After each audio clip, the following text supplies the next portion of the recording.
Hello and welcome to Glasgow Rangers Nation with me, your host Owen, the channel that brings you your team every single day, the channel that keeps you up to date with all the latest goings on at Ibrox. Well, it has just emerged reports tonight that Michael Beale is going nowhere, where whilst he is under pressure from the board, it has been reported by the Daily Record and a number of other outlets that Michael Beale is going nowhere.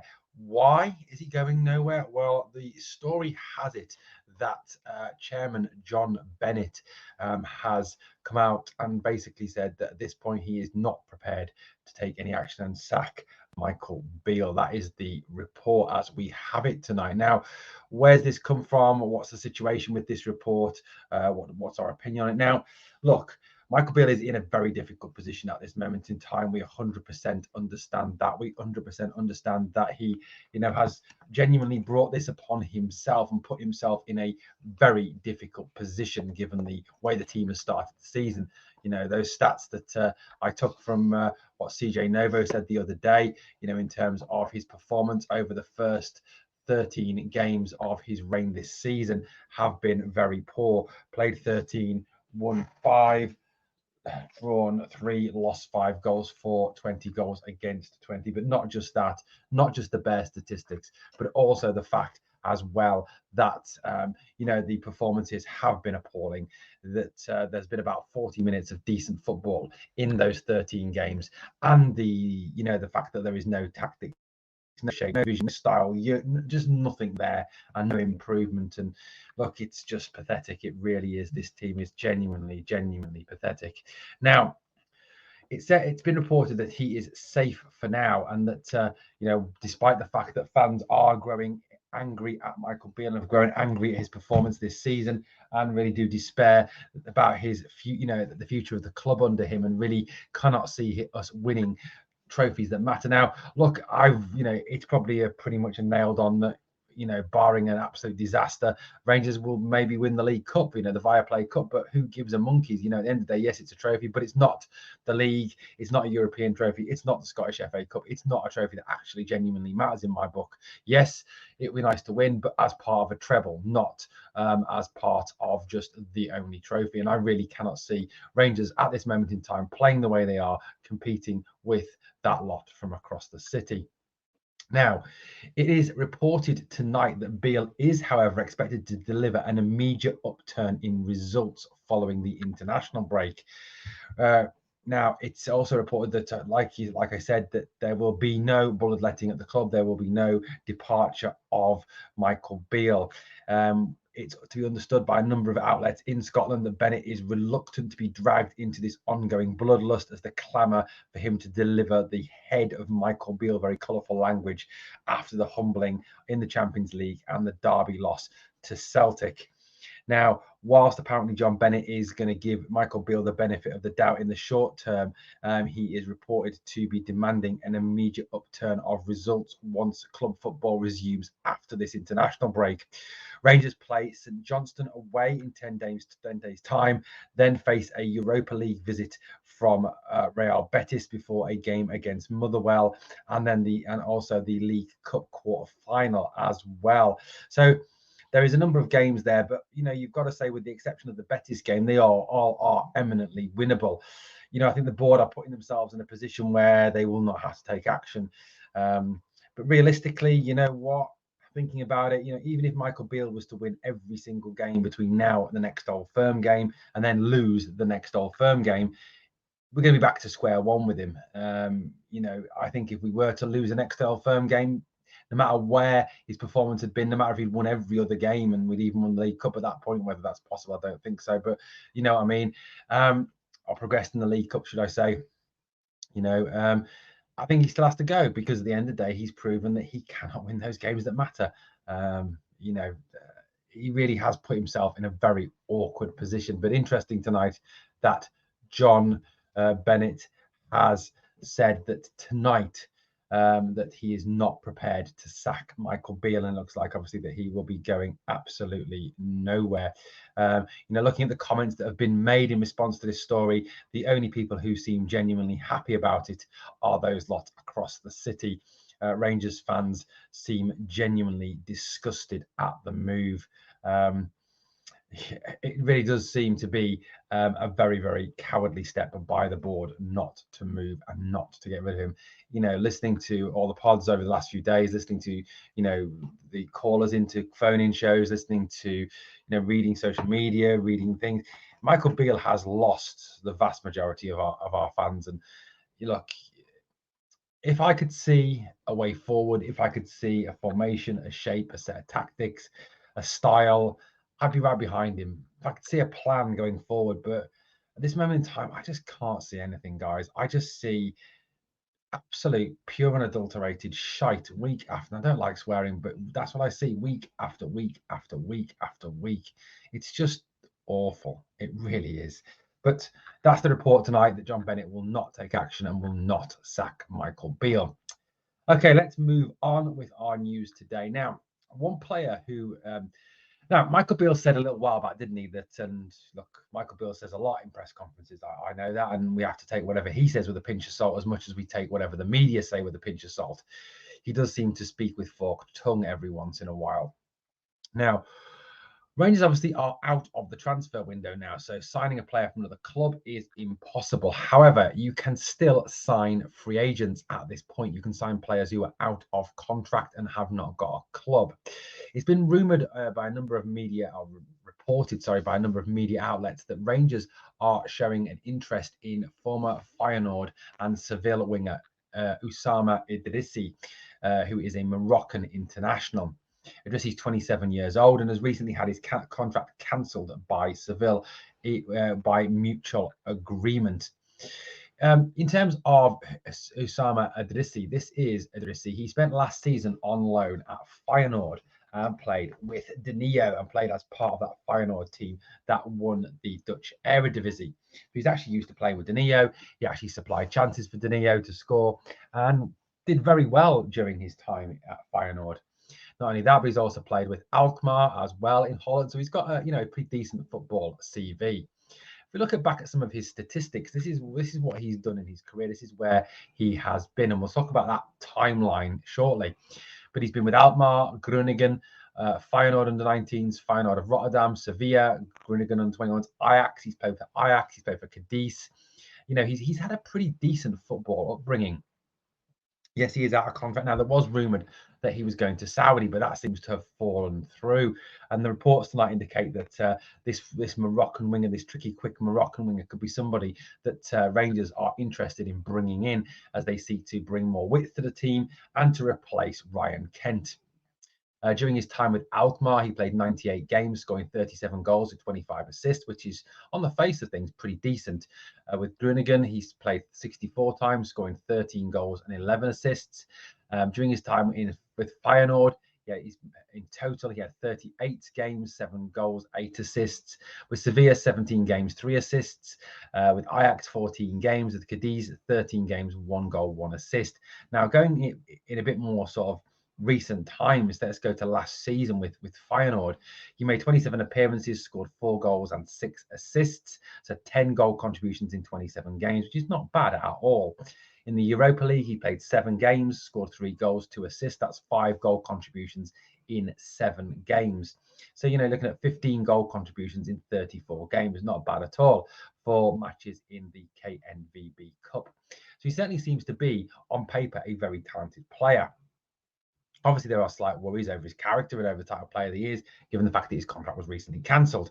Maybe it's just that he's looking for that new challenge. Maybe he wanted to move to Feyenoord, it didn't come off. I don't know. I don't know the exact ins and outs of what happened there. I can only go off what I read, what I hear, what I see. Certainly if he is, as good as those statistics suggest, and looking at tape of him during Feyenoord, he looks to be a very good player. So, I certainly would welcome Rangers going out and getting someone like him. He would cost them nothing. He would only cost them wages. He is a free agent. It is still possible, like I said, to sign free agents at this point of the season, even out of the transfer window. It's quite clear Rangers do need width. They do need to have something different out there. And, what have you got to lose on a free agent? A few weeks' wages or a month's wages? It might be that after 4 to 8 weeks, you think, well, actually, no, he's no good again. Well, you just cancel his contract. At the end of the day, what is there to lose? Not a great deal. So I think it's well worth a risk. It's well worth looking at. Usama Idrissi could well be a decent player for Rangers. So, let's hope these reports are true. Let's hope this is a player that we are going to try and attract to the club. The more good players we get, the more options it gives us, the more chance to actually have some width in the team, the better for the team. Now, Rangers announced today some fixture moves that have taken place due to obviously Europa League and also television commitments. And these are they. That makes sense. I don't know. On Sunday, the 24th of September, that's obviously due to the Europa League. The Rangers Motherwell game will kick off on the 3 p.m. Sunday, the 8th of October, St Mirren versus Rangers has been selected for Sky. It'll be at 12 noon on the Sunday. On Sunday, October 29th, Rangers versus Hearts at a 3 o'clock kickoff will also be on television. Sunday, 12th of November, also on television, live on Sky. Livingston versus Rangers at Livingston. Sunday, the 3rd of December, Rangers St Mirren, kickoff is 3 p.m. at Ibrox. And Sunday, the 17th of December, Hibs away, kickoff 3 p.m. Many of these games, like I said, moved for TV. So get those dates in your diary, get those fixture changes in your diary. They are some dates and times. It may not be the date that's changed, it may just be the time that has changed. But that is certainly what is happening with Rangers over these next few months in terms of those moves. Those moves, like I said, were announced on the club website today. Okay, we've also got a bit of Barry coming up. We love a bit of Barry. We're going to talk a little bit about what he's had to say about the squad and the present predicament Rangers find themselves in. He is someone, though, who has said that he doesn't think the manager should be sacked after 4 games. And obviously, we've got to respect what Barry Ferguson has to say. Everyone is entitled to their own opinion. One Rangers player who has had some stick today is Kemar Roofe. Kemar Roofe has been posting pictures of the disallowed goal on his Instagram, which has led to him getting a fair bit of stick from Rangers fans. I think a lot of the players have had more than a little bit of stick over the past few days due to their performances and due to their perceived lack of caring about, about the actual result. He has taken, like I said, a lot of flack for that social media post. Rangers fans have have directed a lot of, in the words of Football Scotland, a lot of ire at the striker. A lot of people, look, we can debate the VAR incident. We can talk about that VAR incident. We can talk about the fact, was it a goal? Was it not a goal? Should it have stood? Should it not have stood? Was it a clear and obvious error? Was it not a clear and obvious error? And we can debate it till we're blue in the face. And there's little or no point because it's happened now. It was disallowed. Should it have been disallowed? Probably not. Well, actually, shouldn't. No, of course it shouldn't have been disallowed, but it was, and we've just got to get on with it. But he did post pictures of this on his social media, and it's just felt that in the moment, with the frustration and the anger Rangers fans have towards the team, and in particular towards Michael Beale, Roofe posting pictures of himself, scoring a disallowed goal on social media, has made fans angry. It's really irritated fans. One fan had commented, "Get this Dune, the goal got chopped off and we lost." Another wrote, "Delete this." Someone else wrote, "Know your audience." Another said, "That just sums up the mentality in this squad." Another wrote, "Read the room, FFS should be gutted right now, not posting needless on social media." Like I said, there does appear, I think, at times from our players in terms of what they post on social media and what they write on social media in reference to the club to be a kind of, I don't want to use the word stupidity, but an ignorance perhaps towards the feelings of fans, an ignorance towards, the fact that as Rangers players, they have a standard to uphold and they're perhaps not always doing that. And look, let's take, for example, Todd Cantwell. Cantwell is a bit of a social media personality, and he loves to post stuff. He posted the laughing face when Celtic drew with St Johnstone, and when they got knocked out of the cup by Kilmarnock. And then he goes and performs badly in 2 games that really matter. He was fairly shocking on Sunday, just running around fairly aimlessly, not really achieving a great deal. He was one of the worst players on the field on Sunday. And then against PSV, he was a little better. So look, players need to think, I think, and they need to concentrate and do their talking on the field rather than on social media. I know that's difficult in this modern era, but players need to remember they are paid to play football and not. They're not respected for what they post on social media. They're respected for what they do on a football field. And I think again, it's Kemar Roofe today has badly misread the fan base. He's badly misread where we are as a fan base, and he's got it wrong. I think he's taken the pictures down now, thank God. But again, it's a bit of an own goal by the players, isn't it? They really do need to think, I think, before they post stuff on social media. Well, former captain Barry Ferguson has been talking about the present predicament that Rangers find themselves in. And we've also got a little bit of a story about the man that I am renaming Borna Bottlejob. We'll talk about him shortly, or Borna the Bottle Job. But let's talk about what Barry Ferguson has had to say. Barry Ferguson has been talking about the start to the season that Rangers have made on the back, obviously, of two absolutely dreadful results for the club. He's described, he said that Michael Beale winning the Viaplay Cup is an absolute must. And he says that Michael Beale's honeymoon period with Rangers is well and truly over. Two things that I absolutely 100% agree with Barry with. Writing in his Daily Record column, Barry Ferguson said the following. He said, winning the League Cup is now an absolute must for Beale, who can't afford to suffer another knock between now and the turn of the year.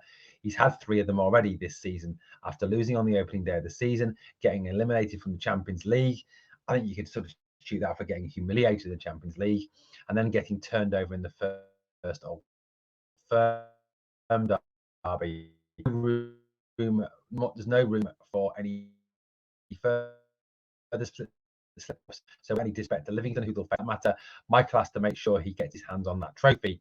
In that respect, it's safe to say the honeymoon period is now well and truly over. It's now reaching judgment time for both manager and for the players he has brought in. He said it's crucial, though, that they share the blame for these poor performances. I kind of agree and disagree with him on this one. I think players have been poor enough. I showed lack of heart and lack of fight, but players times I think have suffered from the fact that Michael Beale's tactics and shape and vision are just clearly lacking. He said that they can't just shrug their shoulders and allow the boss to be left in the firing line. For example, I'm looking at guys like Danilo, Sam Lammers, Abdullah Sima, Cyril Dessers, and asking for a whole lot more than what they've brought to the table so far. Of all the new arrivals, only Jack Butland has done enough to convince me that he is up to the job. Butland had huge gloves to fill, but he looks like a proper Rangers keeper already and a really safe pair of hands. The rest, let's just say they have huge question marks hanging over them, and time is running out to show why the manager paid the money in the first place. That doesn't reflect well on Michael, as he identified these guys, pushed the boat out to bring them in. But quite clearly, they haven't done enough to earn his trust, as only Butland, Sterling and Dessers made the starting 11 this weekend. And arguably, Dessers was shite. Sterling was the only in by default because Borna Barisic wasn't fit to play. That jumped out at me when I saw the team sheet ahead of the Celtic game. It tells me that he feels the other signings aren't ready to play, but it begs the question, why not? I always say that people need to be given time to settle in and find their feet, but let's not beat about the bush. That time is now running out. Yes, Beale will have to take the brunt of it because as things stand, his rebuild is beginning to look like a downgrade on what was there before. But there's also an onus on the new guys to get a bit between their teeth, start delivering what the manager expected from them in the first place. And I think Barry is pretty much spot on with his comments there. The players that Michael Beale's brought in owe him, they owe the club, and they do need to start to deliver. And like I said, I've said on the podcast, if you didn't catch the podcast last night with Scott McPike from Rangers Assessment and Scott McKay from the Inside Ibrox, please check it out. The only signing that has impressed since coming to the club in the summer is Jack Butland. The rest have been, well, let's not beat about the bush. Awful, dreadful, hopeless. That's what they've been. They need to step it up. Well, guys, let's finish off with one story about the man I am now renaming Borna the Bottle Job. Now, Borna Barisic was rumoured by some that he did go down rather too easily injured against Eindhoven when we were getting a shoeing from them and feigned an injury. He then missed the game against Celtic at the weekend, despite the fact Michael Beale said he was fit. He has now made a miraculous recovery and is ready to play for his national team. Wow, what a surprise. Borna's made a recovery just in time to play for Croatia. Yeah, he wasn't okay to play for Rangers yesterday or put himself on the firing line for Rangers yesterday, and he went off rather too easily injured, in my opinion, against PSV. And let's face it, this is not the first time he has feigned an injury to get off the field. Like I said, I'm renaming this man now Borna the Bottle Job. Well, guys, let me know what you think of the stories we have covered this morning or this afternoon or this evening, depending when you put this video up. Like I said, the reports we led off with was obviously that John Bennett says that Michael Beale is not going to be departing the club this international break. Disappointing, but like I said in the video yesterday, I didn't think he was going to get sacked anyway. Well, thank you for watching. Please sub to the channel, guys, and help us to keep growing. Best way to make sure you never miss out is to ring the notification bell. And remember, always 2 things I need you to do for me. 1, smash the like on the video. And number 2, we are there.